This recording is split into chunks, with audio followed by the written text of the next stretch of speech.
For our next naman, we are going to proceed na dun sa darker orange natin. Okay? Fruits, right? The orange, the cherries, and the watermelon.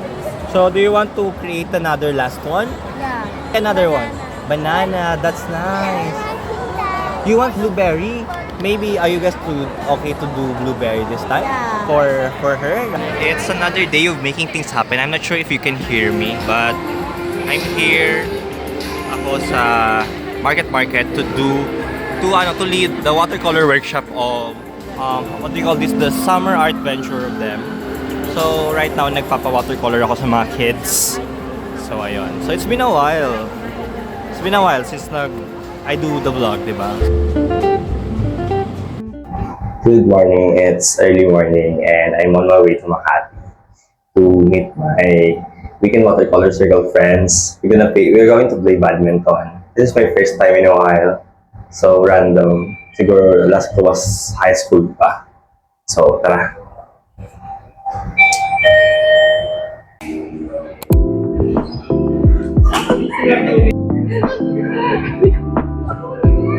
Aloy ko, Jess! Talo ko!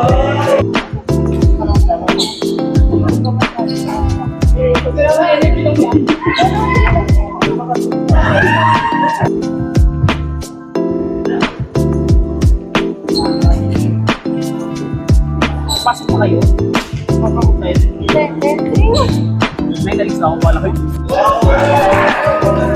Ako nandun siya. Alam mo siya.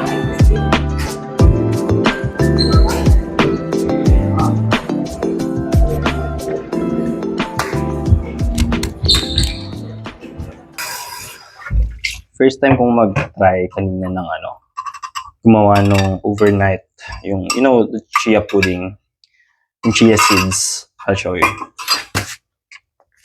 Wala lang. Feeling ko kasi I need to add more fiber source sa mga kinakain ko, sa mga intake ko. Also, it's been a while since nakapag-vlog ako, right? Hindi ko siya napagpatuloy because I was so busy. The last vlog ko, I remember, yun yung I think yung nag-resign ako sa work. Yun. And after naman, super duper naging busy ako. At the same time, I was dealing with my anxiety. Kasi nga, di ba, you being walang work, everything's uncertain, especially with my case na mag-isa ako sa Manila, away from my family. So, grabe, I feel like even right now, I feel like para akong nakasuspend sa hangin between two chapters of my life. Kasi, yeah, wala akong work. Tapos, I'm preparing for something for my boards soon. So, yun. Medyo makakaba at mahirap matulog sa gabi ng maayos. Also, recently, may na-realize ako na parang this powerful pala, no? Parang it's a power ng isang tao kapag very decisive ka or you know what you really want in life. Kasi parang wala lang. Minsan kasi hindi ako ganun eh. Minsan nahihirapan ako mag-decide.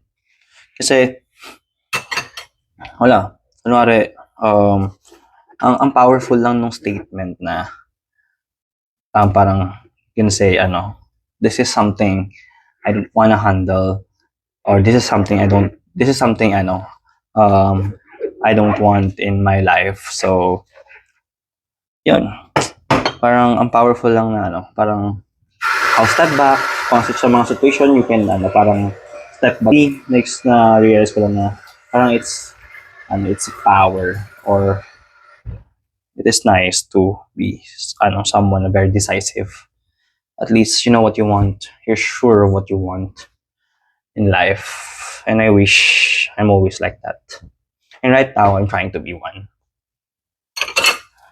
So, kasi sometimes we have to decide if something's no longer working for us or no longer serves us, or something that you don't want to handle moving forward or sa buhay mo soon, or it is something applicable siya kahit sa applicable siya kahit anong bagay. Let's say, pwedeng partner, or friends, or career, business, di ba?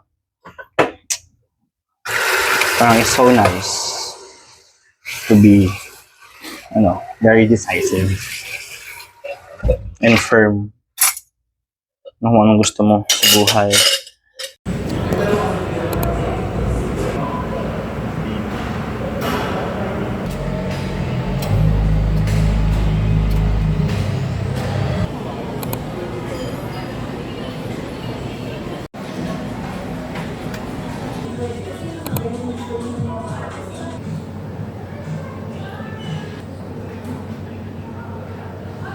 I'm home. So, ngayon, ang dami kong nagawa kanina. And I just wanna show you my recent purchase. Bumili ako ng bagong pad ng Arches watercolor. So, I can paint again for myself. So, matagal ko siyang hindi nagagawa. So, ayun. Before ako matulog tonight, yun yung gagawin ko. And tomorrow, may new schedule ako. I'll do my chores. Condo chores. Chores day. Diba? So, and some readings again. And hopefully, some marketing stuff for my Weekend Watercolor Circle. Yun lang. Thank you so much for being here again.